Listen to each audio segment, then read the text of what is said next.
వివేకానందరెడ్డి హత్య కేసు దాదాపుగా 4.5 ఏళ్ల పాటు వైసీపీ ప్రభుత్వం అంటే టీడీపీ అధికారంలో ఉన్నప్పుడు జరిగిన హత్య.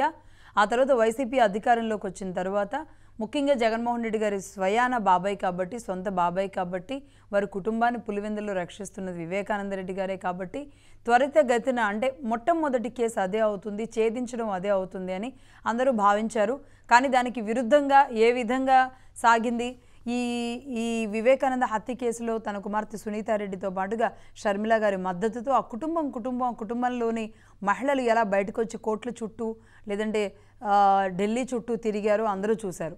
కాబట్టి ఈ మొన్న జరిగిన ఎన్నికల్లో వివేకానందరెడ్డి హత్య అనేది చాలా కీలక భూమిక పోషించింది.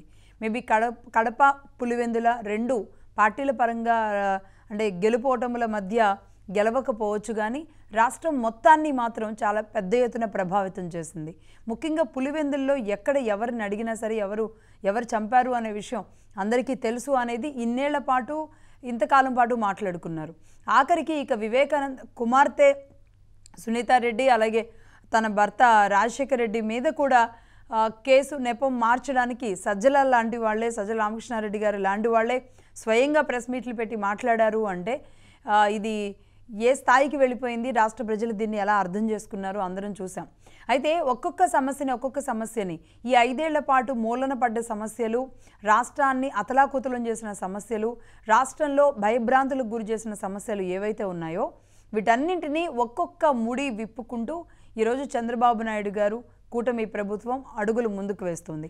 అటు పోలవరం, ఇటు అమరావతి, మరొక వైపు శాఖల వారీగా సమీక్షలు, రావాల్సిన కంపెనీలు, అలాగే గతంలో జరిగిన అవకతవకలు, అది భూముల విషయం అయితేనేమి, మద్యం విషయం అయితేనేమి, గంజాయి విషయం అయితేనేమి, లేదంటే మొత్తం ఫైళ్లనే మాయం చేసేసి రెవెన్యూలో జరిగిన అనేక ముఖ్యంగా అప్పుల విషయం అయితేనేమి, అప్పులు తీసుకొచ్చిన దానికి లేదంటే రాష్ట్రంలో ఖర్చు పెట్టిన దానికి లెక్క ఇప్పటికీ తేలని పరిస్థితి. ఇవన్నీ కూడా ప్రస్తుత ప్రభుత్వం ఇవన్నీ బేరీజు వేసుకుంటూ ఈ కార్యక్రమాలతో అనేక రకాల సమీక్షలతో చంద్రబాబు నాయుడు గారు క్షణం తీరిక లేకుండా నిన్న కూడా చేనేత కార్మికులకు సంబంధించి దాంట్లో చంద్రబాబు నాయుడు గారు స్వయంగా ఆయన వెళ్ళి చేనేత కార్మికుల స్టాల్స్ని సందర్శించడం మనం చూసాం. అంటే ఒక ముఖ్యమంత్రి తన షెడ్యూల్ని ఒక రోజు పాటు 24 గంటల పాటు తను ఎక్కడుంటున్నారు, ఏం చేస్తున్నారు, దేని గురించి మాట్లాడుతున్నారు, ఎవరిని కలుస్తున్నారు, రేపేం చేయబోతున్నారు అనేది ఆంధ్రప్రదేశ్లో 5 ఏళ్ల తరువాత తెలుస్తున్న అంశం. ఈ నేపథ్యంలో అందరి మెదళ్లలో ఉన్న మరొక విషయం ఏంటి అంటే వివేకానంద హత్య కేసు ఇప్పుడు కూటమి ప్రభుత్వం వచ్చిన తర్వాత అయినా ముడి వీడుతుందా, చంపిన వాళ్ళకి శిక్ష పడుతుందా, న్యాయం గెలుస్తుందా, సునీత పోరాటం నిలబడుతుందా, ఇలాంటి అనేక సందేహాలు ఉన్నాయి.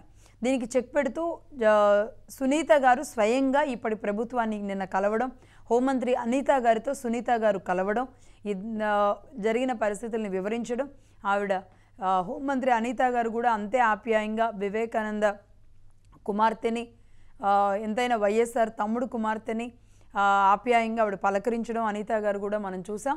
ఈ నేపథ్యంలో అటు ముఖ్యమంత్రి గారిని కూడా కలిశారు, ఆ తర్వాత విన్నవించుకున్నారు. దీని మీద సీరియస్ యాక్షన్ ఉంటుంది, త్వరితగతిన దీన్ని ఛేదించడానికి, ఈ నిజాన్ని బయటపెట్టడానికి ఎవరైతే ఉన్నారో వివేక హత్య వెనుక తన స్వగృహంలోనే పులివెందులలో అడ్డంగా గొడ్డలితో నరికేసి గుండెపోటు అనే అబద్ధం చెప్పిన వాళ్ళ దగ్గర వరకు దీన్ని మళ్ళీ నారాసుర రక్త చరిత్ర అని ఫ్రంట్ పేజీలో పెద్ద ఎత్తున చంద్రబాబు నాయుడు గారి చేతిలో గొడ్డలి పెట్టి చిత్రీకరించిన వరకు అందరినీ కూడా ఇందులో ఏరేయడానికి, వాళ్ళ లెక్క కట్టడానికి మరి సిద్ధంగా ఉంటుందా ప్రభుత్వం? ఎంతవరకు ఈ విషయంలో ముందుకెళ్తుంది? ఇప్పటికే జగన్మోహన్ రెడ్డి గారి కేసుల విషయం అయితేనేమి, లేదంటే ఇప్పటి వరకు టీడీపీని, చంద్రబాబు నాయుడు గారిని అధికారంలోకి వచ్చిన తర్వాత కూడా అసహ్యంగా మాట్లాడుతున్న కొందరు విషయంలో మీనమేషాలు లెక్కిస్తున్నారు, చాలా సావధానంగా ఉంటున్నారు. మెతక వైఖరి ఇంకా చంద్రబాబు నాయుడు గారు వదిలిపెట్టలేదు, మళ్ళీ ఆయన పని ఆయన చేసుకుంటూనే ఇలాంటి వాళ్ళందరినీ కూడా వదిలేస్తున్నారు. ఇది మళ్ళీ రేపు పెను ప్రమాదంగా మారుతుంది అని కొంతమంది టీడీపీ నాయకులు, కొంతమంది టీడీపీ క్యాడరు, ఆ గాయాలు తిన్న క్యాడర్ అంతా మాట్లాడుతున్న పరిస్థితి ఉంది. మరి ఈ నేపథ్యంలో వివేకా కేసును కూడా ఇంతే కొంచెం మెత్తగా సావధానంగా తీసుకుంటారా, సీరియస్గా ప్రభుత్వం తీసుకొని ముందుకు వెళుతుందా? ఒక సునీతనైనా రేపు షర్మిల గారు కూడా ఈ అంశం మీద ప్రభుత్వానికి ఏమైనా అప్పీల్ చేసే అవకాశాలు ఉంటాయా? దీని గురించి మాట్లాడదాం. TDP national spokes person Joshna గారు ఉన్నారు మనతో లైవ్లో. నమస్తే అండి జోష్నా గారు. నమస్తే అండి. అలాగే జనసేన అధికార ప్రతినిధి రజనీ గారు, అడ్వకేట్ రజనీ గారు మరి కాసేపట్లో జాయిన్ అవుతారు. జ్యోత్స్న గారు, మీరు జాయిన్ అవ్వడం లేట్ అవ్వడం వల్ల నేను ఇంకా అనేక అంశాలు చెప్పాల్సి వచ్చింది. సో మొత్తంగా ఈ ఈ జరుగుతున్న పరిస్థితుల నేపథ్యంలో ఈ చర్చలన్నింటిలో కూడా ఈ డౌట్స్ అయితే ఉన్నాయి. అంటే మీరంతా కూడా టీడీపీ నాయకులుగా అనేక మంది గాయాలు తిన్నారు. ముఖ్యంగా ఇప్పుడు పదవుల కంటే కూడా మా గాయాలకి మందు రాయండి అని కోరుకునే వాళ్ళు ఎక్కువయ్యారు ఈరోజు. కాబట్టి ఇందులోనే మెత్తగా ఉన్నారు. వివేకానంద కేసులు ఎలా టేకప్ చేయబోతుంది ఏపీ ప్రభుత్వం? లక్ష్మి గారు, మీకు ప్యానెల్లో ఉన్నటువంటి పెద్దలకి, ప్రేక్షకులకి నా నమస్కారాలు. నమస్తే అండి. అయితే మీరు అన్న వాటిల్లో ఎక్కడా కూడా నేను అంటే ఇది కాదు లక్ష్మి గారు అని చెప్పడానికి లేదండి. వాస్తవమే. నాకు తెలిసి ఇబ్బంది పడనటువంటి క్యాడర్ లేదు, ఇబ్బంది పడనటువంటి కార్యకర్త లేడు. వీళ్ళు వాళ్ళు అని కాదండి, ప్రతి వాళ్ళు కూడా వాళ్ళ స్థాయిలో వాళ్ళు ఎన్ని ఇబ్బందులు పడ్డారు అనేటువంటిది అందరికీ తెలుసు. మేమందరం పడ్డవాళ్ళమే. కాకపోతే ఇవాళ ఉన్నటువంటి పరిస్థితుల్లో కొంత డిఫరెన్స్ అయితే ఎక్కడ ఉంటుందంటే, సరే అది అది ఇబ్బందికరమా ఇంకోటా అని అంటే, కొంత ఇబ్బంది ఎక్కడ ఉంటుంది అని అంటే, తెలుగుదేశం పార్టీ కూటమి ప్రభుత్వం, ముఖ్యంగా చంద్రబాబు నాయుడు గారు ఎప్పుడూ కూడా డీవియేషన్స్ ఫ్రమ్ లా ఉండవండి ఆయన దగ్గర. మీకు తెలియంది కాదు, మీరు ఇంత సీనియర్ జర్నలిస్ట్, ఎన్నో ఏళ్లుగా చంద్రబాబు నాయుడు గారిని చూస్తున్నారు మీరు. ఆయన వర్కింగ్ స్ట్రక్చర్ మీకు తెలుసు. ఎప్పుడు కూడా డీవియేషన్స్ అనేవి ఉండవు. సో డెఫినెట్ గా అందరికీ న్యాయం జరుగుతుందండి. మీ టీవీ ద్వారా కూడా నేను మళ్ళీ చెప్తున్నాను, అందరికీ న్యాయం జరుగుతుంది. కాకపోతే ఎవరైతే తప్పు చేశారో వాళ్ళ మీద చట్టపరంగా చర్యలు ఉంటాయి, వాళ్ళకి శిక్షలు పడతాయి, ఖచ్చితంగా జరుగుతుంది. కొంత ఓపిక, సమయం మాత్రమే అందులో అవసరం అండి, ఇంకేమీ లేదు. ఈ మాట కూడా ఎందుకు మాట్లాడుతున్నానంటే, ఇప్పుడు లక్ష్మి గారు, మనం అంటే ఎస్పెషల్లీ కూటమి ప్రభుత్వం, చంద్రబాబు నాయుడు గారు, మేమేమన్నా వైఎస్ఆర్సీపీ అండి? చెప్పండి, వైఎస్ఆర్సీపీ వివేకానంద గారు ఏమండి? వివేక్ కదా, సారీ, మేమేం వైఎస్ఆర్సీపీ కాదు కదండి. కక్షలు, కార్పణ్యాలు మాకేమన్నా ఎవరితోనో పొలం పంచాయతీ, గట్టు పంచాయతీ ఉంటుందా? తప్పు చేస్తే ఎవరిని వదలమండి, అందులో డౌట్ లేదు. తప్పు చేస్తే ఎవరిని వదలవు. ఇప్పుడు మీరు ఒక విషయం గమనించండి లక్ష్మి గారు, నేను I go into Vivekananda Reddy గారి టాపిక్ అని. ఒక విషయం గమనించండి, రెడ్ బుక్ అనే మాట మీద ఆ రెడ్ బుక్ పట్టుకొని అమ్మమ్మో రెడ్ బుక్, అయ్యో రెడ్ బుక్ అని చెప్పి రోజు పొద్దులేస్తే రాత్రి వరకు గజగజ వణికిపోతున్నాడు జగన్మోహన్ రెడ్డి. ఎందుకు వణుకుతున్నాడండి? రెడ్ బుక్ ఫోబియా పట్టుకుంది జగన్మోహన్ రెడ్డికి. ఎందుకండి చెప్పండి నాకు, ఎందుకు చెప్పండి? ఒక్కొక్కటే కాదు. నువ్వు తప్పు, మేమేమన్నామండి? మేమేమన్నా మిమ్మల్ని శిక్షిస్తాం, మిమ్మల్ని చేస్తాం, మిమ్మల్ని ఇచ్చేస్తాం, మా ప్రభుత్వం రాగానే అందరిని ఇచ్చేస్తామని అన్నాం. మేమేమన్నాం? ఎవరైతే వాళ్ళకు ఉన్నటువంటి పరిధులను మించి, వాళ్ళకు ఉన్నటువంటి ఆ అధికారాలను మించి స్వామి భక్తి ప్రదర్శిస్తూ ప్రజల్ని ఇబ్బంది పెట్టారో అందరినీ కూడా ఖచ్చితంగా చట్టపరంగా వాళ్ళ మీద చర్యలు ఉంటాయి అన్నాం. ఎవరు తప్పు చేస్తే వాళ్ళ మీద చర్యలు ఉంటాయి అన్నాం. మరి జగన్మోహన్ రెడ్డి తప్పు చేయకపోతే జగన్మోహన్ రెడ్డికి భయం ఎందుకు? పోయి ఢిల్లీలో కూడా చూపించాడు red book red book red book అని చెప్పి. ఎందుకంత భయం? సో డెఫినెట్ గా ఇవాళ రోజున ప్రజలు కూడా అదే అడుగుతారు. ఎస్, నేను మళ్ళీ చెప్తున్నాను, క్యాడర్ కి సంబంధించినటువంటి మనోభావాల్ని మేము అర్థం చేసుకుంటున్నాం, క్యాడర్ కూడా అర్థం చేసుకుంటున్నారు. ఎందుకు అని అంటున్నానంటే, ఇవాళ రోజున రాష్ట్రం యొక్క బ్రాండ్ ఇమేజ్ కూడా చాలా ఇంపార్టెంట్ లక్ష్మి గారు. మనకి ఎంతో కష్టపడి 5 సంవత్సరాల పాటు ప్రజలు నరకాన్ని చూశారు. 5 సంవత్సరాల పాటు ఆంధ్రప్రదేశ్ అనేటువంటి ఒక రాష్ట్రం ఉందా లేదా అనేటువంటి ఒక స్థాయికి తీసుకొచ్చాడు జగన్మోహన్ రెడ్డి. ఆంధ్రప్రదేశ్ అంటే విధ్వంసం, ఆంధ్రప్రదేశ్ అంటే ఒక రకమైనటువంటి నెగిటివ్ ఇంపాక్ట్, నెగిటివ్ ఇమేజ్ తీసుకొచ్చాడు గత 5 సంవత్సరాల్లో. 20 సంవత్సరాలు రాష్ట్రం వెనక్కి వెళ్ళిపోయిందండి. సో 20 సంవత్సరాలు ఇప్పుడు మేము రాష్ట్రాన్ని ముందరికి తీసుకొస్తూ ఇంకా ముందరికి తీసుకెళ్లాలి, అంటే మిగతా రాష్ట్రాలతో పోటీ పడుతూ ముందరికి తీసుకెళ్లాలి. అంటే అందులో భాగంగా ఈ హత్యలు లేదంటే జరిగిన దారుణాలు ఇవన్నీ కూడా క్యాలిక్యులేట్ అవుతూ ఉంటాయి. ఈ 5 ఏళ్ల పాటు జరిగిన నష్టానికి చాలా చక్కగా మా దగ్గర అంత లా అండ్ ఆర్డర్ అంత సేఫ్ కాదు అని స్వయంగా 5 ఏళ్లలో ప్రభుత్వమే చెప్పిన పరిస్థితి ఉందండి. కానీ ఇక్కడ పర్టికులర్గా వివేకానంద రెడ్డి గారి విషయానికి వస్తే సిబిఐ కూడా ఏం చేయలేకపోయింది. సిబిఐ తెలంగాణలోకి వచ్చింది, హైకోర్టు దగ్గర ఉంది, తెలంగాణ హైకోర్టు దగ్గర ఉంది, ఇక్కడ నుంచి ఏపీ వరకు కర్నూలు వరకు వెళ్ళింది, అవినాష్ రెడ్డి గారు వెళ్ళిన హాస్పిటల్ దగ్గరికి వెళ్ళింది. అసలు ఒక సిబిఐ అడుగు ముందుకు వేయకుండా నిలువరించిన ఆనాటి ఏపీ ప్రభుత్వంలోని పోలీసుల పనితీరుని మరి మెచ్చుకోవాలా ఏమనాలో నాకు తెలియట్లేదు. కానీ మరి ఇంత సిబిఐని అయితే గడగడలాడించింది ఏపీ పోలీస్ ఆనాడు. మరి ఇప్పుడు ఎలా చేస్తారు? నేను ఒక విషయం చెప్తాను లక్ష్మి గారు, మీరు చాలా పొలైట్ గా మెచ్చుకోవాలో ఏంటో నాకు అర్థం కావట్లేదు అన్నారు. అలాంటి వాళ్ళు అసలు సర్వీస్కే అనర్హం అంటాను నేనైతే. ఎందుకనంటే ఎవరైనా సరే మీరు ప్రజలకి హితంగా ఏదైనా because all of them are public servants అండి, ఈవెన్ వీఆర్ పబ్లిక్ సర్వెంట్స్. మేమేమన్నా ప్రజాసేవకులు అందరం కూడా. సో ఖచ్చితంగా ప్రజలకు ఆన్సరబిలిటీ కదా మనం, ప్రజలకు జవాబుదారీతనం కదా మనం. ఆ రోజున సిబిఐ వస్తే ఏమన్నారు, మేము లా అండ్ ఆర్డర్ ని మేము మాకు గుర్తుందండి, మీరేమి don't take it wrong Lakshmi గారు, మేమేం మర్చిపోలా. ప్రజలతోటి ప్రజలు కూడా ఎవరు మర్చిపోలేదు, కూటమి ప్రభుత్వం అసలు మర్చిపోలేదు. ఆ రోజు ఏమన్నారు, లా అండ్ ఆర్డర్ సమస్య వస్తుంది, మేము ఎక్కడా కూడా సిబిఐకి సహకరించలేమన్నారు. ఏ రాష్ట్రంలో కూడా అది జరగదు. అలాంటిది ఒక వినూత్నమైనటువంటి ఒక పద్ధతి కూడా ఆంధ్రప్రదేశ్ రాష్ట్రంలో తీసుకొచ్చాడు వెళ్ళిపోయినటువంటి ముఖ్యమంత్రి జగన్మోహన్ రెడ్డి ఆ రోజున. సో ఇవాళ నేనేమంటాను అని అంటే, మీరు ఒక విషయం గమనించండి, సునీతారెడ్డి గారు మా పార్టీలో లేరండి, అవునా కదా? తను మొన్న కాంగ్రెస్ కి క్యాంపెయిన్ చేశారు వాస్తవానికి కూడా. అయినా సరే ఇవాళ ఒక ఇబ్బంది ఉందని ఒక ఆడబిడ్డ వచ్చి అడిగిన మరుక్షణం రాష్ట్ర హోంమంత్రి గారు మాట్లాడారు, ఎస్ అమ్మా దీనికి సంబంధించినటువంటి ఏమంటారు అని అంటే పురోగతిని మేము కూడా మానిటర్ చేస్తూ ఉంటాం, ఎందుకంటే ఇన్వెస్టిగేటివ్ ఏజెన్సీ చేతిలో ఉంది కదా, మేము కూడా మా సైడ్ నుంచి పోలీసుల సైడ్ నుంచి ఎంత సహకారం కావాలి అనేటువంటిది మేము కూడా ఖచ్చితంగా అందిస్తాం, ఎంత త్వరితగతిన వీలైతే అంత త్వరితగతిన ఈ కేసు పరిష్కారం అయ్యేట్టుగా మేము కూడా పనిచేస్తామమ్మా. అధికారులు ఎవరు కూడా లాస్ట్ టైం బిహేవ్ చేసినట్టుగా బిహేవ్ చేయకుండా వీళ్ళు టేక్ కేర్, అండ్ ఎవరైతే అలా బిహేవ్ చేశారో వాళ్ళ మీద కూడా చర్యలు ఉంటాయి. ఇవన్నీ కూడా నిన్న హోమ్ మినిస్టర్ గారు ఆవిడకి ఇచ్చినటువంటి అష్యూరెన్స్లు అండి. ఇలాంటి ఒక పరిస్థితి ఏ రోజునన్నా జగన్మోహన్ రెడ్డి ఉన్నప్పుడు చూసామా లక్ష్మి గారు? అప్పుడు కూడా మహిళా హోంమంత్రులు ఇద్దరు ఉన్నారు, అయినా ఈవిడ వెళ్ళలేకపోయారు కనీసం. నేను అదే చెప్తున్నాను. నేను ఏమంటున్నాను, ఇక్కడ దీనికేం రాజకీయం లేదండి. మీరు గమనించండి, పాపం తను ఒక ఆ కన్సర్న్ ఎస్పీని కలిశారు వెళ్ళి, ఇఫ్ యూ రిమెంబర్ నిన్న తను ఆ కన్సర్న్ పోలీస్ అఫీషియల్స్ ఎవరైతే ఉన్నారో వాళ్ళని కలిశారు, హోమ్ మినిస్టర్ గారిని కలిశారు, ముఖ్యమంత్రి గారికి కూడా ఒక రిప్రజెంటేషన్ ఇచ్చుకున్నారు. So this is how our government runs Lakshmi గారు. ఇక్కడ వీళ్ళు వాళ్ళు ఈ కులం ఆ కులం ఈ పార్టీ ఆ పార్టీ ఇది అది అని ఏమి ఉంటదండి కూటమి ప్రభుత్వంలో. ఖచ్చితంగా ఎవరు ఇబ్బందుల్లో ఉంటే వాళ్ళకి అండగా నిలబడాల్సినటువంటి బాధ్యత మా మీద ఉంది. మా బాధ్యతను ఎక్కడా కూడా మేము విస్మరించాం.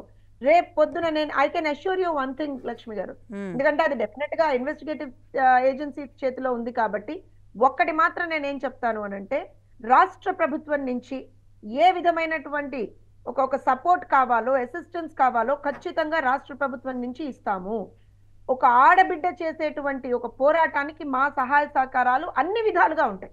మేము ఇక్కడ వివేకానంద రెడ్డి గారు మా పార్టీ కాదు కదా, సునీతారెడ్డి గారు మా పార్టీ కాదు కదా, ఎందుకు ఇదంతా ఇవేం మేము ఆలోచించట్లేదండి. ఒక ఆడబిడ్డ బయటకు వచ్చి నా తండ్రిని చంపేశారు, దయచేసి నా తండ్రిని చంపినటువంటి హంతకులను ఎవరో కనుక్కోండి, నాకు సహాయం చేయండి, నాకు న్యాయం చేయండి అని ఎక్కని గడప లేదు, తొక్కని మెట్టు లేదండి తను. అవును. అయినా సరే సొంత తోబుట్టుగా ఉన్నటువంటి జగన్ రెడ్డి కూడా ఆవిడని వదిలేశాడు, నేను పట్టించుకోను అన్నాడు. ఆవిడకి సంబంధించి నిజంగా కూడా ఆ మనిషి మీద ఎన్ని ఫేక్ ప్రొపగాండాలు చెయ్యాలో అన్ని చేశాం, ఎంత క్యారెక్టర్ అసాసినేషన్ చెయ్యాలో అన్ని చేశాడు. ఒక ఆడబిడ్డ అని కూడా చూడకుండా తన పరువుని బజాట్లోకి ఎలా ఇచ్చాడో మీరు కూడా చూసారు Lakshmi garu. You are witness to that. ఎన్నో సందర్భాల్లో మీ ఛానల్ అసలు డే 1 నుంచి దాన్ని ఫాలో అప్ చేస్తుంటే ఆవిడ చెప్పే ఒక్కొక్క నిజాలు స్వయంగా జగన్మోహన్ రెడ్డి గారి దగ్గరికి భారతి గారి దగ్గరికి వెళితే గౌతమ్ సవాంగ్ గారి దగ్గరికి వెళ్ళి మాట్లాడమంటే గౌతమ్ సవాంగ్ గారు ఒక రకంగా బెదిరించిన తీరు, జగన్మోహన్ రెడ్డి గారు కూడా అవినాష్ రెడ్డిని ఇదంటే రేపు బీజేపీలోకైనా వెళ్ళిపోతాడు అవినాష్ రెడ్డి, మీరు ఎట్లా నువ్వు ఎలా ఇచ్చేస్తావు, అతనికి వచ్చిన నష్టం ఏం లేదు అని చెప్పేసి ఈవిడనే బెదిరించి, అంటే దొంగ ఎవరు చంపారు అన్న దాని గురించి స్వయంగా ముఖ్యమంత్రి హోదాలో అన్నయ్య హోదాలో చర్చలు కూడా జరిగిన తర్వాత ఒక యాక్షన్ తీసుకోవడంలో మాత్రం ఇది కాకుండా మంచోళ్ళు అని ఆయన ఇచ్చిన సర్టిఫికేట్లు చాలామందికి ఇది ఎలా అర్థం చేసుకోవాలో రాష్ట్ర ప్రజలకు కూడా తెలియలేదు అనుకుంటండి. నేనేమంటున్నా అంటే డిఫరెన్స్ చూడండి లక్ష్మి గారు, నేను అదే చెప్తున్నాను. ఇప్పుడు జగన్మోహన్ రెడ్డికి ఏమో శవాలతోటి రాజకీయం చేసేటువంటి అలవాటు అండి. 7 లేకపోతే రాజకీయం చెయ్యడు జగన్మోహన్ రెడ్డి. లక్ష్మి గారు మీరు నేను ఈ మాట తప్పు మాట్లాడుతున్నాను అనేది ఒకసారి ఆలోచన చేయండి. ఎందుకనంటే మీరు గమనించండి, తన అధికారంలోకి వచ్చింది కూడా శవంని అడ్డం పెట్టుకొని, ఆ రోజున బాబాయినే కదా, నా బాబాయిని చంపేశారు, నాకు కూడా హాని ఉంది, అమ్మో మా బాబాయిని చంపేశారు, నారాసుర రక్త చరిత్ర ఇది అది అని చెప్పి అడ్డమైన వాగుడు వాగే కదా అధికారంలోకి వచ్చాడు. ఇవాళ రోజున అధికారం పోయిన తర్వాత కూడా శవం ఉంటేనే, శవం దొరికితేనే రాష్ట్రంలోకి వస్తున్నాడు, గమనించండి please. And I'm more worried about that, I'm more concerned about that. నాకు ప్రతిపక్ష హోదా కావాలనేమో కోర్టుకి వెళ్తాడండి. మరి ప్రతిపక్ష హోదా కావాలన్నవాడు ప్రతిపక్షంలో ఉండి ఏం చెయ్యాలో అది చెయ్యాలి కదండి. ప్రజలా నీకు ఇవ్వలేదు ప్రతిపక్ష హోదా, నువ్వు అనర్హుడివి, ప్రతిపక్ష హోదా కూడా నువ్వు అనర్హుడివి అని నీకు అసలు ప్రతిపక్ష హోదా కూడా ఇవ్వలేదు. ఇవ్వనప్పుడు మరి కనీసం ఒక ఎమ్మెల్యేగా పని చేయాలి కదండి. ఎమ్మెల్యేగా కూడా పని చేయట్లేదండి. ఇవాళ రోజున ఏం చేస్తున్నాడు, 7 దొరికితే ఆంధ్రప్రదేశ్కి వస్తున్నాడండి, లేకపోతే బెంగళూరు వెళ్ళి కూర్చుంటున్నాడండి. మీరు ఆయన రాష్ట్రంలో తిరిగినటువంటి ప్రతి క్షణం చూడండి మీరు. రషీద్ ఇవాళ నిన్న నంద్యాల, ఇలా ఏదన్నా 7 దొరికితే మాత్రమే రాష్ట్రానికి వస్తున్నాడు. ఆ 7 తోటి ఒక రాజకీయం చెయ్యాలి, మళ్ళీ వెళ్ళిపోయి కలుగులోంచి ఎలుక బయటకు వచ్చి కొంతసేపు తన పని తాను చేసుకొని మళ్ళీ వెళ్ళిపోయి దూరిపోయి కలుగులో దాక్కున్నట్టుగా మళ్ళీ వెళ్ళి బెంగళూరులో దాక్కోవాలి. దాక్కుంటున్నాడా లేకపోతే అక్కడ తన బినామీ ఆస్తుల్ని కాపాడుకుంటున్నాడా ఇవన్నీ నాకు తెలియదు. కానీ this is what he's doing. నిజంగా కూడా నువ్వు ప్రతిపక్ష హోదా కావాలి అని అన్నప్పుడు ఒక ప్రతిపక్ష నాయకుడిగా నాకు అవకాశం ఇవ్వండి. అసెంబ్లీకి వచ్చి సమావేశాల్లో పాల్గొని అది ఒక్క ఎక్స్పెక్టే కాదండి. నేను ఏమంటానంటే, నువ్వు ఒక ఆరోపణ చేసావు, 36 మందిని చంపేశారండి రాష్ట్రంలో అన్నావు. ఇక్కడ అక్కడ చేయలేదు లక్ష్మి గారు, వెళ్ళి ఢిల్లీ దేశ రాజధానిలో చేశాడు. మరి సాక్షాత్తు హోమ్ మినిస్టర్ అనిత గారు నిండు సభలో జగన్మోహన్ రెడ్డి గారు, మీ దగ్గర డేటా ఉంటే మాకు ఇవ్వండి, మా దగ్గర ఎఫ్ఐఆర్స్ ఏమీ కూడా ఎక్కడా కూడా కనపడట్లేదు, ఇది ఫేక్ న్యూస్ మీరు పెట్టేది, మీరు మాట్లాడేది ఫేక్ గా ఉంది, ఒకవేళ మీ దగ్గర డేటా ఉంటే ఆ 36 మంది పేర్లు మాకు ఇవ్వండి సార్, మేము ఖచ్చితంగా దానికి సంబంధించినటువంటి యాక్షన్ తీసుకుంటాం అన్నాడు. మరి నీకంత నిజంగా కూడా రాష్ట్రం మీద ప్రేమే ఉండి నీ కార్యకర్తల మీద, ఎందుకంటే వాళ్ళ కార్యకర్తలు కూడా అర్థం చేసుకోవాలి లక్ష్మి గారు, వాళ్ళని ఏ రకంగా ఇవాళ రోజున ఇమోషనల్ గా వాడుకుంటున్నాడు జగన్మోహన్ రెడ్డి అనేది అర్థం చేసుకోవాలి. 5 సంవత్సరాల అధికారంలో ఉన్నప్పుడు ఏ రోజు కార్యకర్తల్ని పట్టించుకోలేదు, ఏ రోజు కార్యకర్తలతో మాట్లాడలేదు. ఇవాళ కూడా మీరు గమనించండి, ఎవరన్నా కార్యకర్త చనిపోయాడు అంటే గద్దలాగా రాబందులాగా అక్కడికి వాలిపోతున్నాడండి ఆ 7 దగ్గరికి. కానీ ఆ కార్యకర్తలను అడ్డం పెట్టుకొని మళ్ళీ ఇవాళ రాజకీయం చేయాలని చూస్తున్నాడు తప్పించి, నిజంగా కూడా నీకు చిత్తశుద్ధే ఉంటే, నిజంగా కూడా నేను ప్రజల కోసం పనిచేస్తాను అనేటువంటి ఆలోచన నీకుంటే ఎందుకు అసెంబ్లీకి వెళ్ళి నువ్వు మాట్లాడినటువంటి మాటల మీద మాట్లాడట్లేదు? నువ్వు ఎందుకు ఒక డాక్యుమెంటేషన్ అనేటువంటిది ఇవ్వట్లేదు? లక్ష్మి గారు ఏం తమాషానా? నాకు ఒక విషయం చెప్పండి, తమాషానా? వీళ్ళకి ప్రభుత్వ ఆస్తుల్ని ధ్వంసం చేశారన్నారు, ఇవ్వాలి కదండి, డేటా ఇవ్వాలి కదా. గాడిదలు కాస్తున్నాడా జగన్మోహన్ రెడ్డి? రాష్ట్రం మీద ఈ కక్ష ఏంటండి జగన్మోహన్ రెడ్డికి? కడుపుకు అన్నం తింటున్నాడా గడ్డి తింటున్నాడా అని అనాలనిపిస్తుంది నాకు కూడా. ఎందుకనంటే నీకు రాష్ట్రం మీద ప్రేమ ఉంటే రాష్ట్రంలో ఇన్వెస్ట్మెంట్ వస్తుంటే ఆపుతావా? సిగ్గుండక్కర్లా? మొన్న యూట్యూబ్ అకాడమీ పెడతానంటే సిగ్గు లేకుండా వాళ్ళ పార్టీ వాళ్ళ చేతే ఇది పెట్టిస్తాడా, మా రాష్ట్రానికి రాకండి, మా రాష్ట్రంలో లా అండ్ ఆర్డర్ సమస్య ఉందని. ఎక్కడుందండి లా అండ్ ఆర్డర్ సమస్య? చూపించమనండి.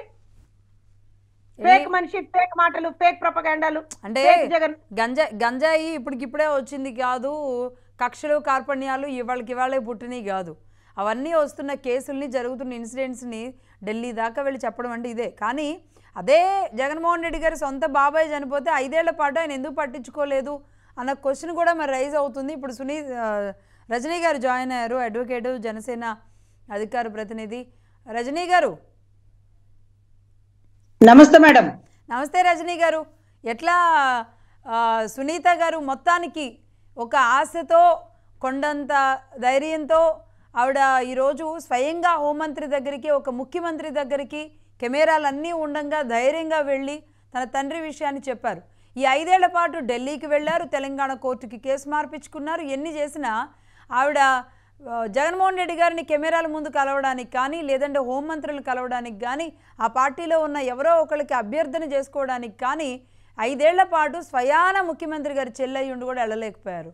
ఎలా చూడాలి మేడం? ముఖ్యంగా స్వయాన ముఖ్యమంత్రి గారి చెల్లెలని చాలా మంది వరకు తెలియదండి, నాతో సహా. ఎందుకంటే గతంలో అదే మా ఏపీ హైకోర్టుకు వచ్చినప్పుడు ఆవిడ ఒక గన్మెన్ తో వచ్చేవారట. గన్మెన్ ఎక్కడో బయట ఉండేవాళ్ళు. కోర్టులో ఆవిడ ఒక హ్యాండ్ బ్యాగ్ తగిలించుకొచ్చుకొని కూర్చుంటే, అడ్వకేట్లు కూర్చున్న ప్లేస్ లో కూర్చుంటాయి, నేనే స్వయంగా లేపేసి ఇక్కడ అడ్వకేట్లు మేడం కూర్చునేది, మీరు బ్యాక్ సైడ్ కూర్చోండి అని అడిగితే వెంటనే గన్మెన్ వచ్చి, ఎవరు అనుకుంటున్నారు, రాజశేఖర రెడ్డి గారికి స్వయాన కూతురు వరుస, జగన్మోహన్ రెడ్డి గారికి స్వయాన చెల్లి వరుస, అని చెప్తే అప్పుడు వెలిగింది మాకు, ఓకే వివేకానంద రెడ్డి గారి కూతురు ఈవిడే కాబోలు అని. సో మీరు చెప్తున్నారు ఆవిడ సిబిఐ కోసం పోరాడుతుందని. గతంలో కూడా అతను ఒక ఎలిగేషన్ వేశారు, ఇందాక డిబేట్ లో కూడా అదే జరిగింది. చంద్రబాబు గారట రాష్ట్రానికి సిబిఐని రానివ్వలేదట. సరే 100 రోజుల పరిపాలనలో రాష్ట్రానికి సిబిఐని రానివ్వలేదే అనుకోండి.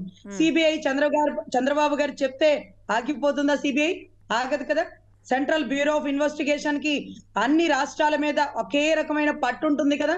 సరే నింద వేశారు, ఆయన చెప్తే ఆగిపోయింది, సిబిఐని రానివ్వలేదు, మా సిన్నాయిని నరికేసినారు, తర్వాత నన్నే నరకబోతున్నారు అంటూ స్టేట్మెంట్లు ఇచ్చి సానుభూతి ప్రకారంగా ఓట్లు గెలుచుకుంటూ వచ్చారు.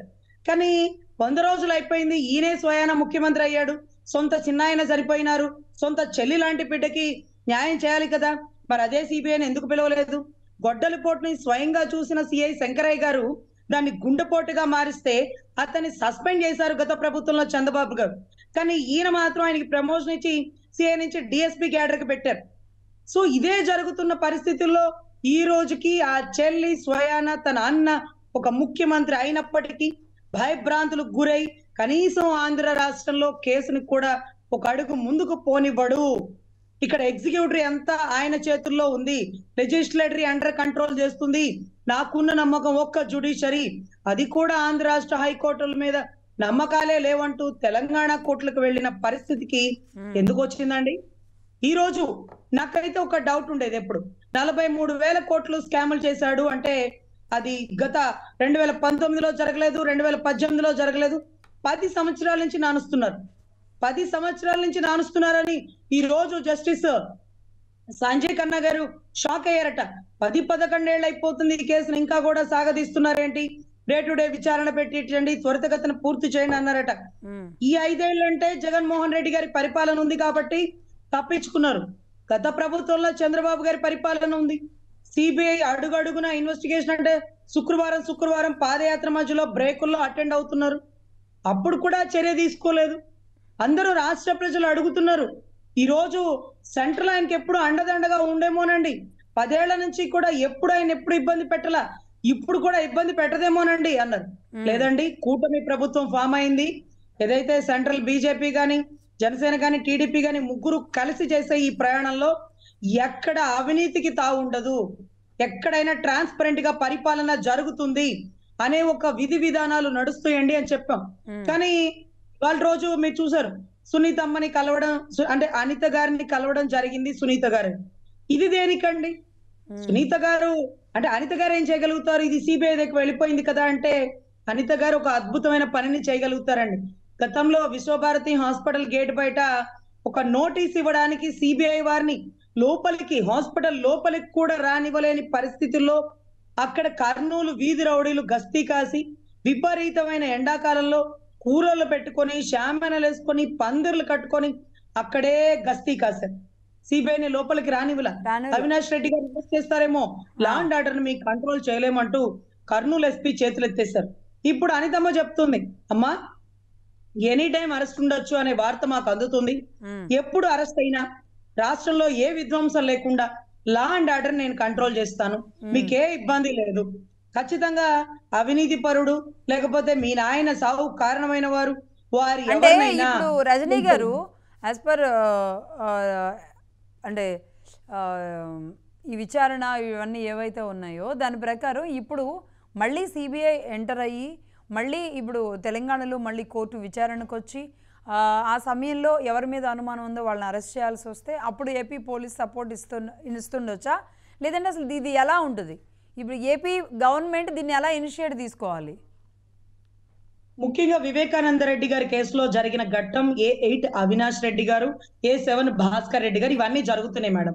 సో A8 ని సరిగా పూర్తిగా విచారణ చేయలేదు ఆ రోజు.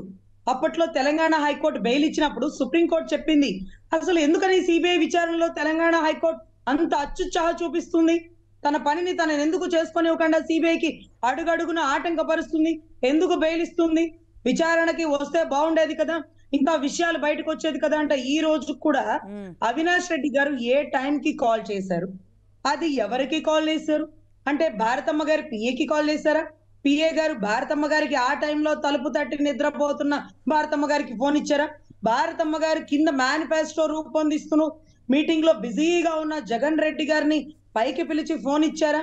ఈ స్టేట్మెంట్ అజయ్ కల్లం గారు చెప్పిన స్టేట్మెంట్ కూడా సిబిఐ రికార్డ్ చేసింది. తెల్లవారుజామున 4:30 ఆ టైంకి బ్రహ్మ ముహూర్తం ఏమో మరి మేనిఫెస్టో రూపొందిస్తూ ఉన్నారు జగన్మోహన్ రెడ్డి గారు. ఆ టైంకి మేము కూడా అక్కడే ఉన్నాం, అటెండ్ అయ్యాం. భారతి గారు పిలిచారు, జగన్ గారు పైకి వెళ్ళారు. కిందకు వచ్చి జగన్ గారు చిన్న ఆయన అంటే Vivekananda Reddy is no more అన్నారు. అయినా సరే మీటింగ్ ఆపలేదు, మీటింగ్ అంతా జరిగింది. తర్వాత తాపీగా లాంగ్ జర్నీ చేసి భార్యాభర్త ఒక డ్రైవర్ ని తీసుకొని ఆ పులివెందల ప్రదేశానికి వెళ్ళారు. తర్వాత డ్రైవర్ అనుమానాస్పదంగా చనిపోయాడు. ఇదంతా జరిగిందండి. ఇదంతా నాకెలా తెలుసు, రాష్ట్ర ప్రజలకు ఎలా తెలుసు అంటే సిబిఐ సంబంధించిన ఛార్జ్ షీట్ విచారణలో పొందుపరిచినటువంటి పాయింట్స్. ఇవంతా అభూత కల్పనలేవి కాదు. వీటన్నిటికంటే మించి ప్రపంచానికి తెలియక ముందే గౌరవ జగన్మోహన్ రెడ్డి గారికి తెలుసు అన్న విషయాన్ని కళాఖండిగా సిబిఐ నిర్ధారించింది. జగన్మోహన్ రెడ్డి గారికి ఎలా తెలుసండి? మామూలుగా జాతకాల్లో రేపు ఇక్కడ మీకు నష్టం ఉంది, ఇక్కడ మీకు తులాభారంలో మీకు ఆదాయం ఎంత ఉంది, అప్పులు ఎంత ఉందంటూ పంచాంగాలు చూసి చెప్తారు సిద్ధాంతులు. ఈయన ఏమన్నా పంచాంగాలు చూసాడా వివేకానంద రెడ్డి గారు చనిపోతారని? లేకపోతే గతంలో పాచికలు వేసేవారట, అలా ఏమన్నా పాచికలు వేసారా? ఈయనకి ఎలా తెలుసు అని ఈ రోజుకి వివేకానంద రెడ్డి గారి కేసులో సిబిఐ ఇంతవరకు పిలవనే లేదు. అవునవును. అసలు ఎలా చంపారు, ఎలా తీసుకెళ్లారు, ఎక్కడి నుంచి ఎక్కడ తీసుకెళ్లారు, కమ్మోడికి ఎలా బ్లడ్ పూసారు, ఇవే అనేక అసలు ఆయన మాట్లాడిన ఒక్కసారి ఆ హిస్టరీ అంతా తీస్తే, ఆ వీడియోలన్నీ కలిపి ఒక ఎపిసోడ్ ఏమన్నా చేస్తే అదో పెద్ద సినిమా అవుతుందండి. వివేకం అనేది ఎన్నికల ముందు సినిమా తీశారు, కానీ వివేకంలో సినిమాలో సీన్స్ కంటే కూడా ప్రజలకు ఇంకెక్కువ సీన్లు తెలుసు. అయితే అవునండి, కానీ ఇది ఎక్కడి నుంచి మొదలు పెట్టాలి?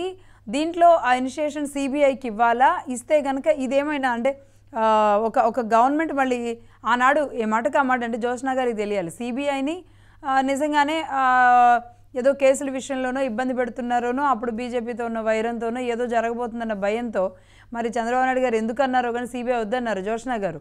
ఈ నేపథ్యంలో ఇప్పుడు మళ్ళీ సిబిఐ విచారణకి సిబిఐని మళ్ళీ వెల్కమ్ చేసి ఈ కేసు ముడి విప్పమని మనం కోరుకునే అవకాశాలు, ఎందుకంటే సిబిఐ దగ్గరే మొత్తం లిస్ట్ అంతా ఉంది, ఫైల్స్ అంతా ఉన్నాయి. లక్ష్మి గారు, ఎస్ డెఫినెట్ గా అంటే చాలా మందికి ఉన్నటువంటి ఒక అనుమానం, ఇది మీరు అడిగినటువంటి అనుమానం. సిబిఐకి సంబంధించి ఆ రోజున ఏదైతే కొన్ని ఆరోపణలు వచ్చాయో ఆరోపణల దృష్ట్యా రాష్ట్రంలోకి అంటే ఏదో ఎవరినో ఇబ్బంది పెట్టడానికో అబ్సల్యూట్ గా అలాంటి పరిస్థితుల్లో రాష్ట్రంలోకి ఎంట్రీ ఉండకపోవచ్చు అనేటువంటి ఒక మాట వచ్చింది తప్పించి దట్ ఈస్ నాట్ సంథింగ్ ఏమంటారు అని అంటే హార్డ్ అండ్ ఫాస్ట్ గా మేమేదో వాళ్ళ మీద ఏదో ఇన్వెస్టిగేటివ్ ఏజెన్సీస్ అంటే అవేవి ఇందాక మన రజనీ గారు చెప్పారు అంత క్లియర్ గా, అవే మా కంట్రోల్లో ఉండవు, ఎవరి కంట్రోల్లో ఉండవండి. కానీ వచ్చినప్పుడు ఖచ్చితంగా సహకరించాల్సినటువంటి ఒక బాధ్యత రాష్ట్ర ప్రభుత్వం మీద ఉంటుందండి.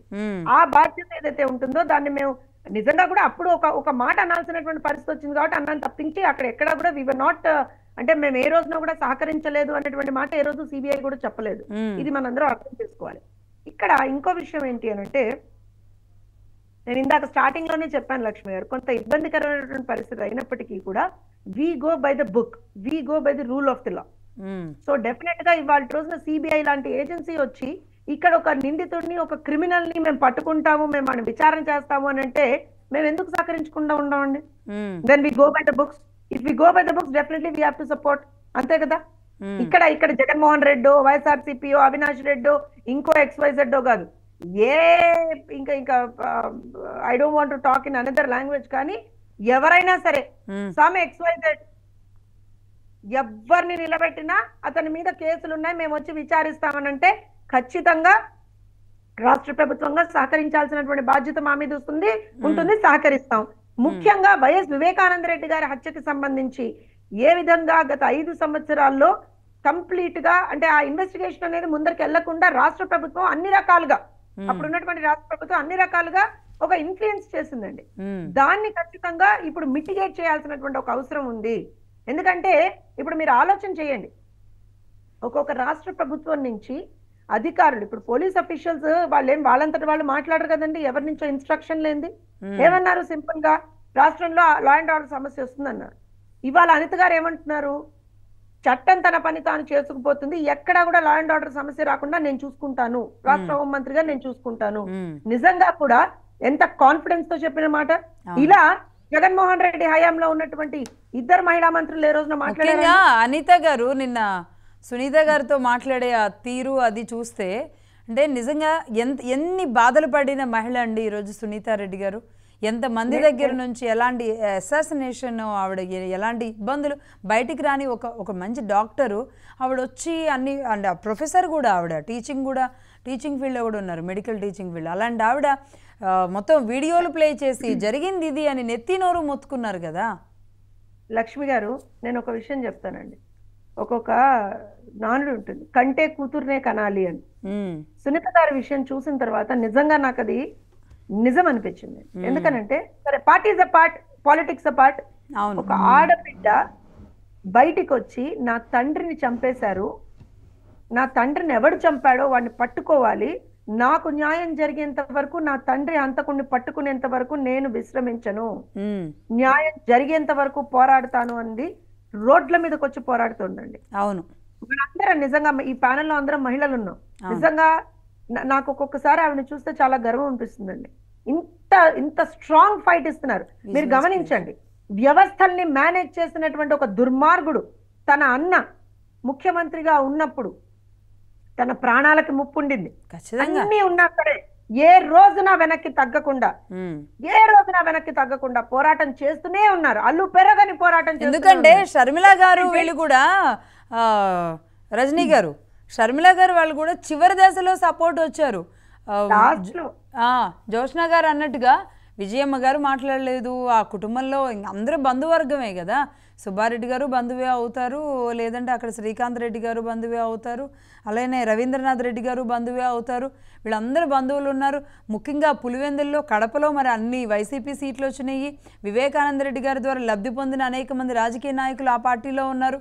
ఏ ఒక్కరూ ఆవిడకి అండగా నేనున్నాను అని ఓపెన్ స్టేట్మెంట్ ఇవ్వలేదండి. Open statement. మరి ఇండైరెక్ట్గా ఏమైనా కాల్స్ చేసి సపోర్ట్ ఇచ్చారని తెలియదు కానీ విజయమ్మ గారు కానీ కుటుంబ సభ్యులు కానీ ఎవరు. ముఖ్యంగా లక్ష్మి గారు, ఇందాక నేను ఎందుకు కోర్టు విషయాన్ని సంబోధించానంటే, షర్మిలమ్మ గారు మా అందరికీ నోటెడ్, ఎందుకంటే ప్రచారానికి తిరిగారు ఎలక్షన్ టైంలో, నోటెడ్. కానీ ఈవిడ ఒక్కతే సింగిల్ గా ఎందుకు వచ్చింది? షర్మిలమ్మ గారు గతం నుంచి ఎందుకు ఈవిడతో కలిసి హైకోర్టుకి రాలేదు అనే డౌట్ తోనే నేను మీకు చెప్పానండి. ఇప్పుడు ఎలక్షన్ టైంలో ఒకవేళ ఎలక్షన్ రాజకీయం అంటేనే ఇదండి, కానీ సవాళ్ళతో రాజకీయాలు చేయడం కరెక్ట్ కాదండి. ఈ రోజు మీరు చెప్పారు ఇందాక, వివేకానంద రెడ్డి గారికి సంబంధించిన చావు కళ్ళకు కట్టినట్టు చెప్పేశారని. ఎలా అండి? సిబిఐకి పనికొస్తారా, ఈయన ముఖ్యమంత్రి పదవికి పనికొస్తారా?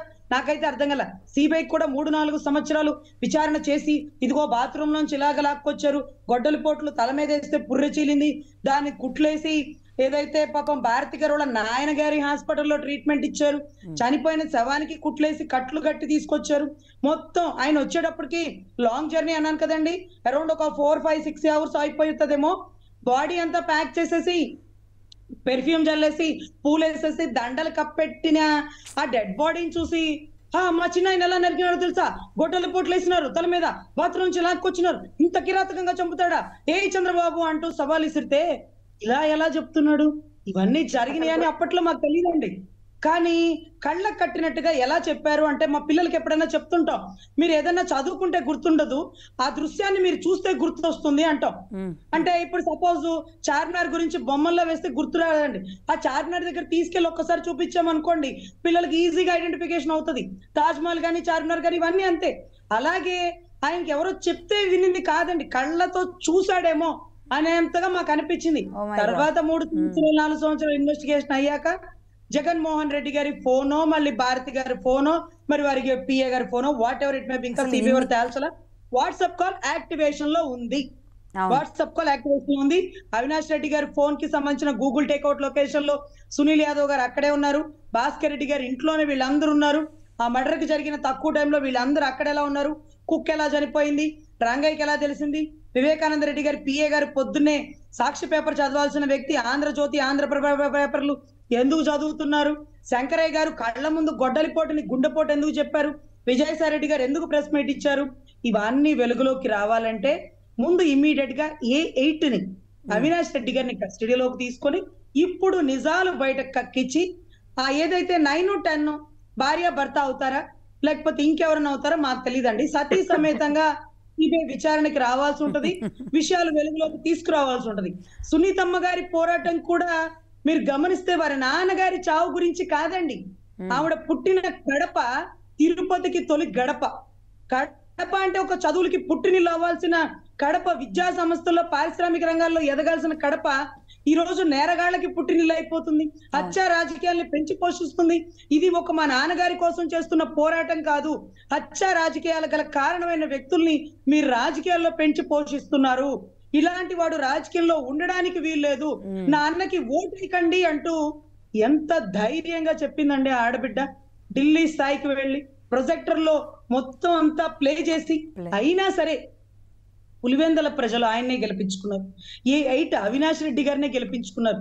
అయినా సరే అమాయకంగా ఉండి మోసపోతున్న ఆ ప్రజలకి ఇంకా కూడా మీలాంటి వారు, సునీత లాంటి వారు, మాలాంటి వారు ఇంకా కూడా తెలుసుకోండి, కళ్ళు తెరవండి, నిజాల్లోంచి బయటికి రాండి అంటే ఇష్టంగా వేసిన ఓట్ల, బలవంతంగా వేయించిన ఓట్ల, వేయాల్సి వచ్చిన ఓట్ల, వాట్ ఎవర్ ఇట్ మే బండి, కానీ నిజాలు వెలుగులోకి వస్తాయి.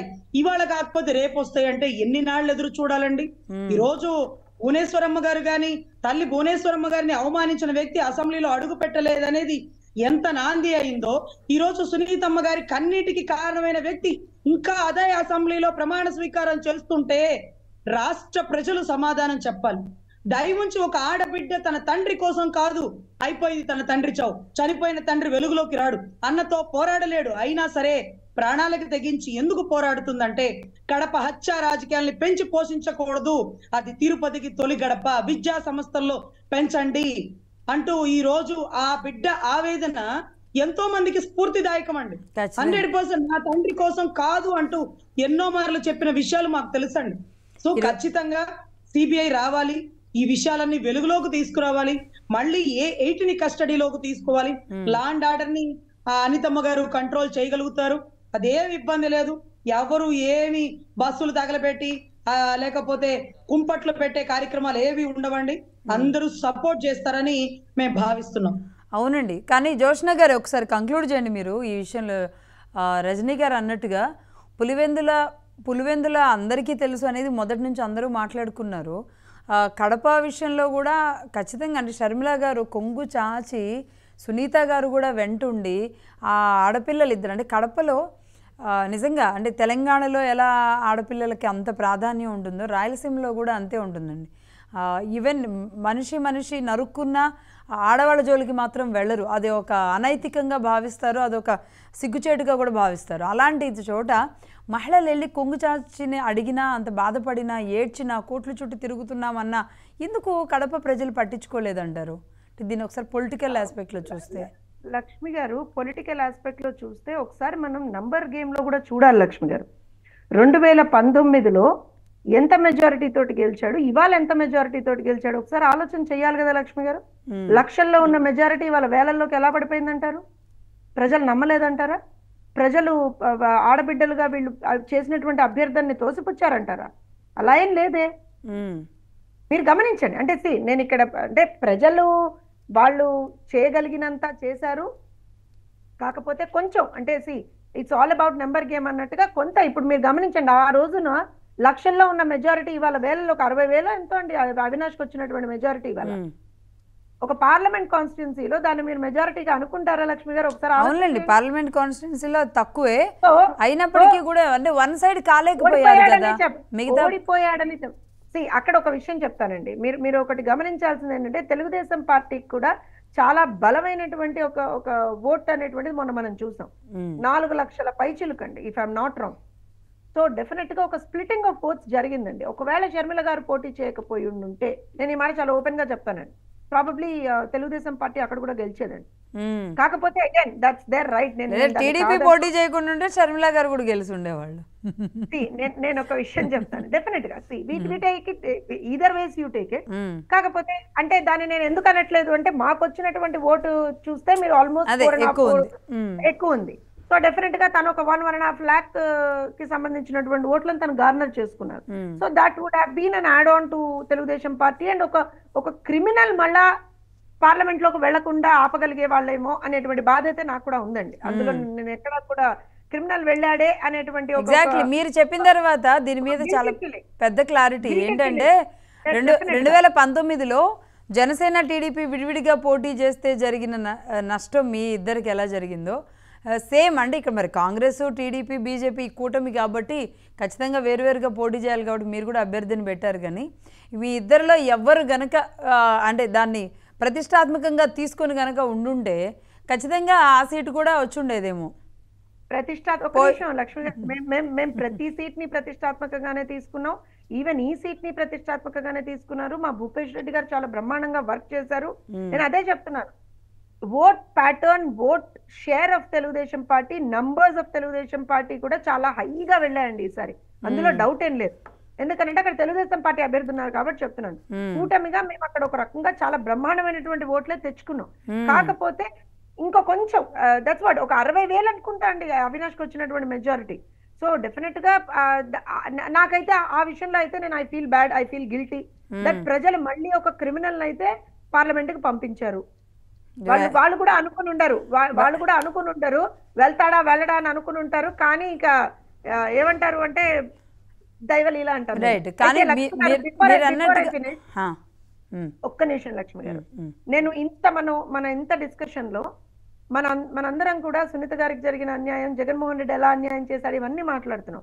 అంటే though it is little bit away from the topic. నిన్న చేనేత దినోత్సవం కాబట్టి ఒక్క మాట అయితే నేను చెప్తాను లక్ష్మి గారు, బికాస్ మీ ప్లాట్ఫామ్ ద్వారా కొన్ని చెప్తే ప్రజలకు ఖచ్చితంగా చేరువవుతాయి, వాళ్ళు కూడా అర్థం చేసుకుంటారు, వాళ్ళకు కూడా విషయాలు తెలుస్తాయి అనేటువంటి ఒక ఉద్దేశంతో చెప్తున్నాను.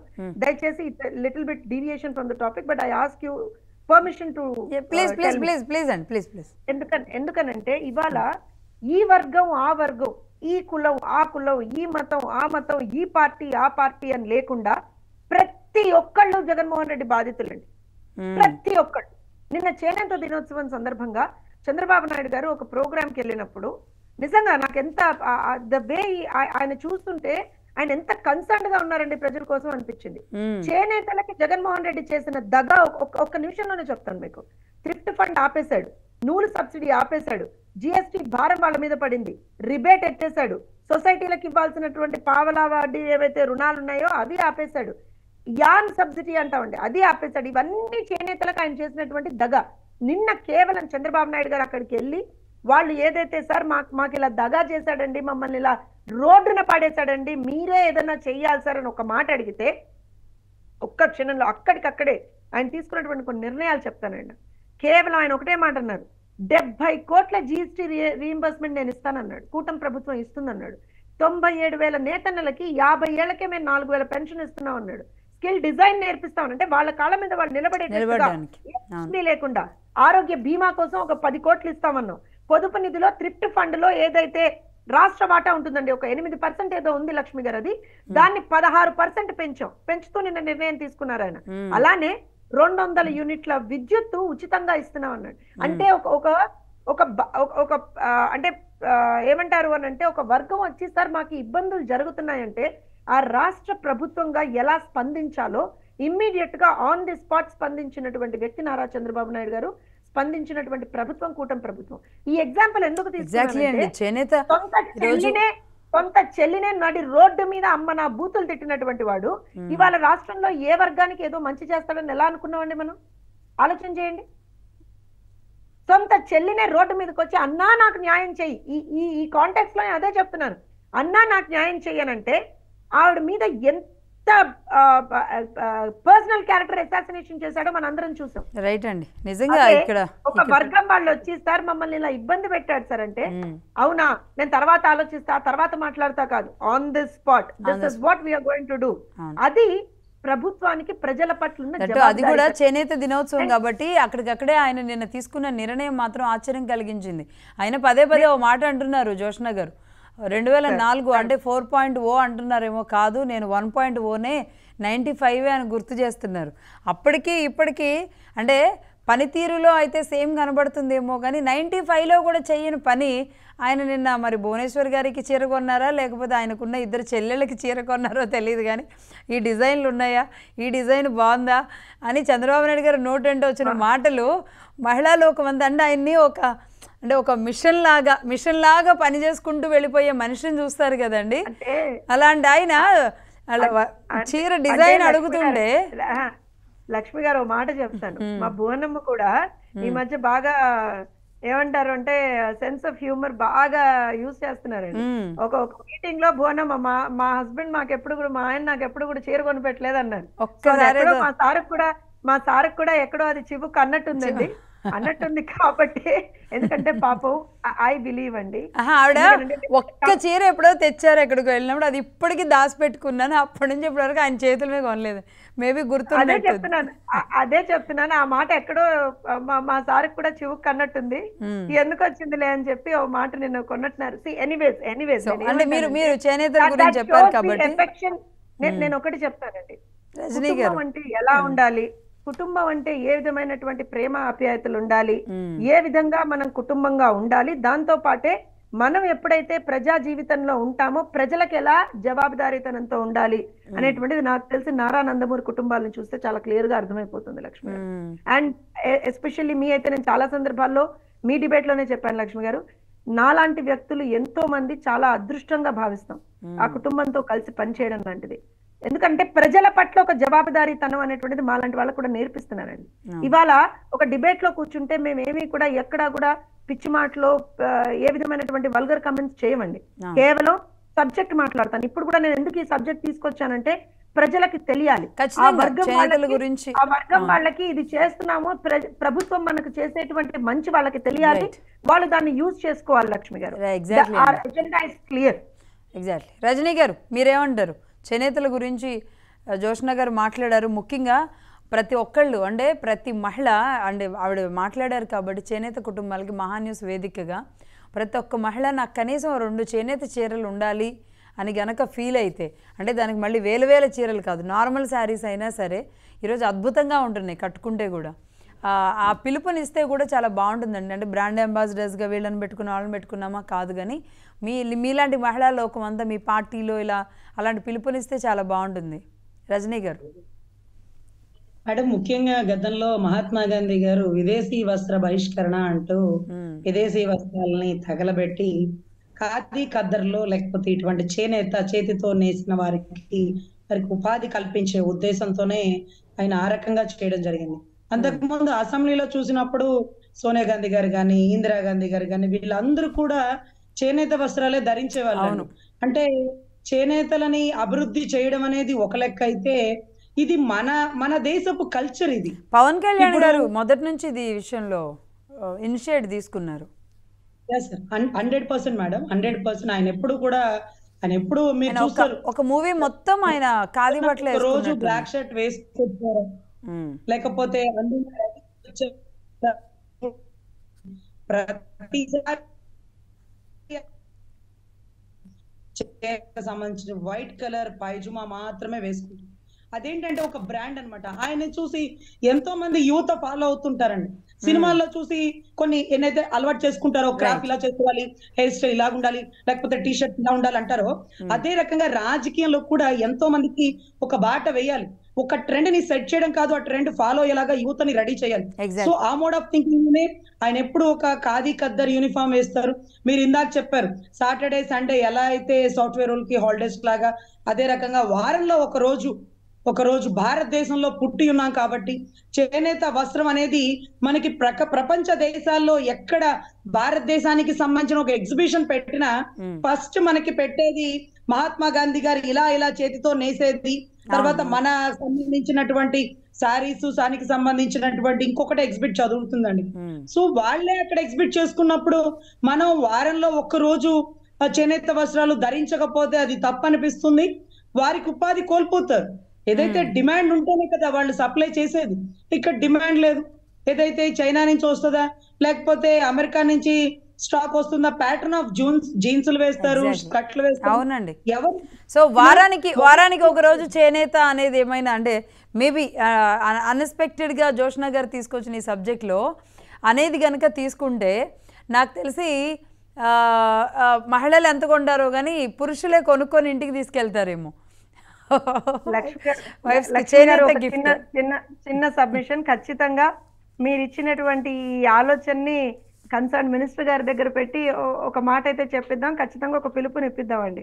అవునండి, సవిత గారు ఆవిడ కూడా మహిళ, ఎలాగో చేనేత రంగం శాఖ మంత్రిగా చాలా కష్టపడుతున్నారు డే వన్ నుంచి. వర్క్ చేస్తారు, డెడికేటెడ్ గా వర్క్ చేస్తారు, చాలా కమిటెడ్ ఇండివిజువల్ సవిత గారు. సో ఖచ్చితంగా మీ మాటగా, మహా న్యూస్ మాటగా ఇది ఒక ఆలోచన వచ్చిందండి అని చెప్పి ఒక మాట అయితే చెప్తాం. ఖచ్చితంగా అది కూడా ఇంప్లిమెంట్ అవుతుందని మనం అనుకుంటున్నామండి. ఎందుకనంటే ఎవరికి యూస్ఫుల్ గా ఉంటుంది అనేది ఖచ్చితంగా మనం అందరం చేస్తాం. ఏదైనా ఒక డే పెడితే ఆ డేలో ఈ డిబేట్ లో మనందరం అలా కనబడితే కూడా ఇంకా బాగుంటుంది. ఖచ్చితంగా అంటే ప్రతి ఒక్కరు అంటే అన్అఫీషియల్ గా అయితే చాలా మంది మాలాంటి, ఇప్పుడు రజనీ అయినా నేనైనా లేకపోతే నాకు తెలిసి మీరు కూడా చాలా సందర్భాల్లో మనం సీన్ ఇన్ హ్యాండ్లూమ్స్, కాకపోతే దాన్ని మీరు అన్నట్టుగా అఫీషియల్ గా ఒక రోజు, వారానికి ఒక రోజు అన్నట్టుగా చేద్దాం. We will come up with plan and మీ ఛానల్లోనే దాన్ని మేము ఇనాగ్రేట్ కూడా చేద్దాం. తీసుకోండి జ్యోత్స్న గారు, మీరు మంత్రి గారితో మాట్లాడండి. చేనేతకు ఒక రోజు, లేదంటే చేనేతతో ఒక రోజు, చేనేత బట్టలతో ఒక రోజు, ఏదో క్యాప్షన్ పెట్టి ప్రతి మహిళ ఆ రోజు ఆఫీసులకు వెళ్ళినా ఎక్కడికి వెళ్ళినా చక్కగా ధరించేలాగా తీసుకుందాం. గ్రేట్ అండి. సో మొత్తానికి వివేకానంద రెడ్డి గారి హత్య కేసులో ఒక మహిళకి న్యాయం కోసం అన్న దగ్గర నుంచి మొదలు పెడితే చేనేతకి న్యాయం, దానికి మహిళలు చేసే న్యాయం వరకు మనం మాట్లాడాం.